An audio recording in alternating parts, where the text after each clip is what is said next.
Hey YouTube, nobody here, bringing you the best and most brilliant gameplay I have ever seen. Please note, this is not my gameplay. I am nowhere near as good as this guy, so all the credit goes to Nasty Drugs, and I have included a link to his channel as well as his PlayStation Gamertag in the description. So what we have here is a flawless Juggernaut MOAB along with an 86 gun streak as well as an 88-0 total score in a game of Money in the Denk. Now, I don't normally upload other people's gameplays, so it's probably not best to ask me to upload your gameplays. I don't have a PVR or anything, so it's a very long process and a lot of work for me to upload full-length gameplays to YouTube. The only reason I'm uploading this gameplay is because I personally think it's awesome and I really want to see it on YouTube. Right there, that random green guy or girl planted the bomb way too quick, so I'm pretty sure everyone was glad that it was quickly defused, because if the bomb had gone off, that would have been the end of the game right there. As you can see, he got his specialist bonus right there, which is a good thing, because apparently once you are in the Juggernaut suit, you cannot earn any specialist kill streaks. Look how easily he kills the Juggernaut right here. A couple knives, 3 guys gang up on him, down.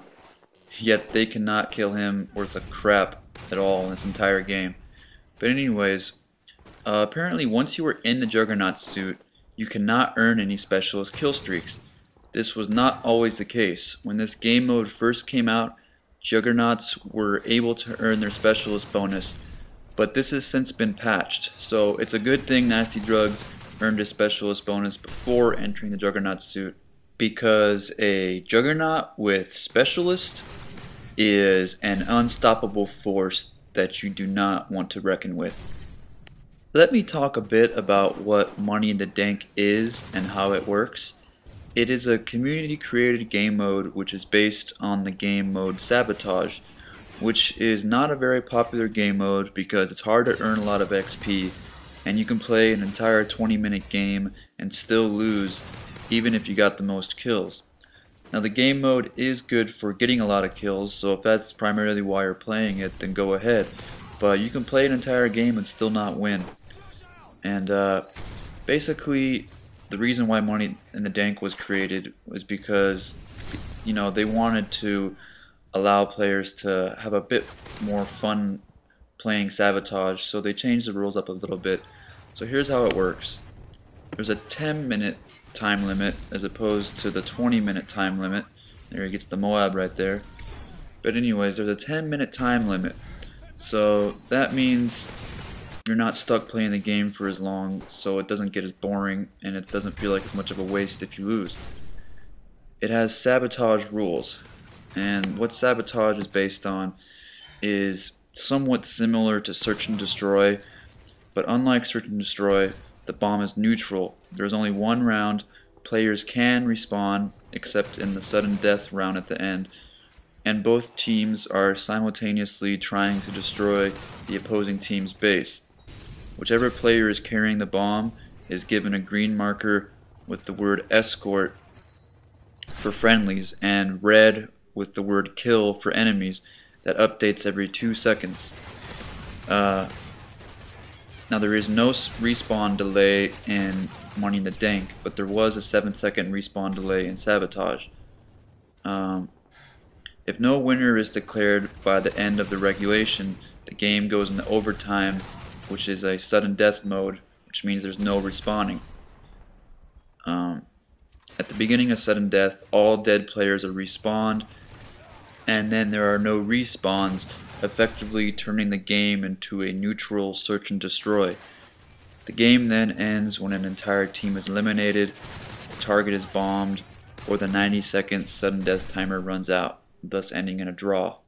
The main thing that makes Money in the Denk different from Sabotage is that the bomb carrier instantly becomes a Juggernaut, and planting the bomb will cause the suit to be lost. Also, players may only choose from pre-made classes, and there are 5 classes you can choose from, and the classes are named, each one spells out the name of the game mode. So the first one is Money, the second one is In, third one is The, fourth one is Denk, the fifth one is just an exclamation point. It seems to be that the most popular class to use is the In class, which is the class that Nasty Drugs chose for this game and obviously was very successful with.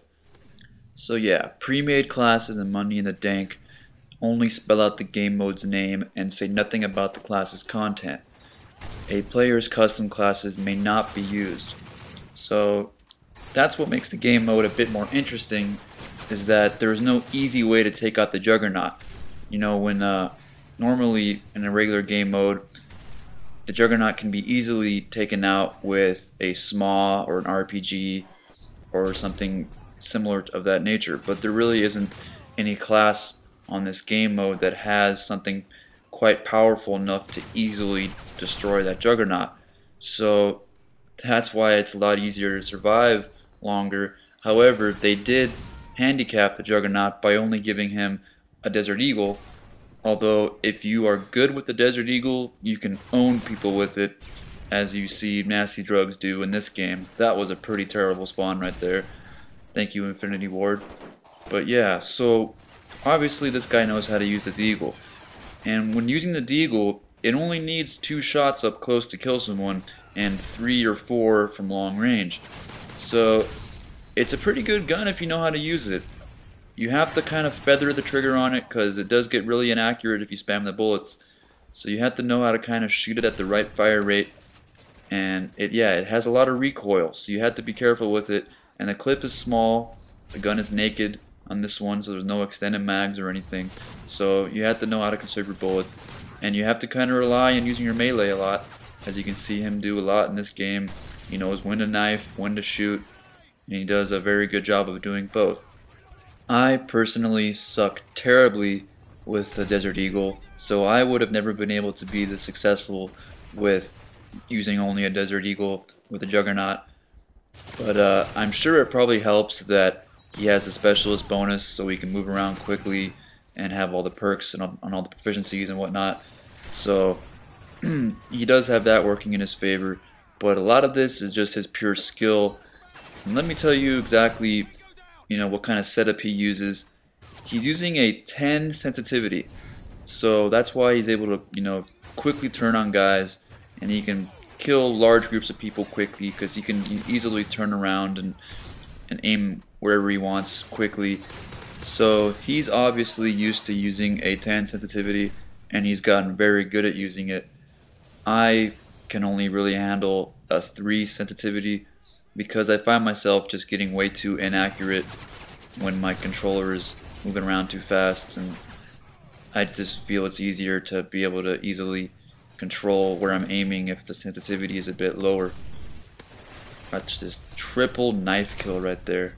Crazy. Let me quickly break down the In class that he's using.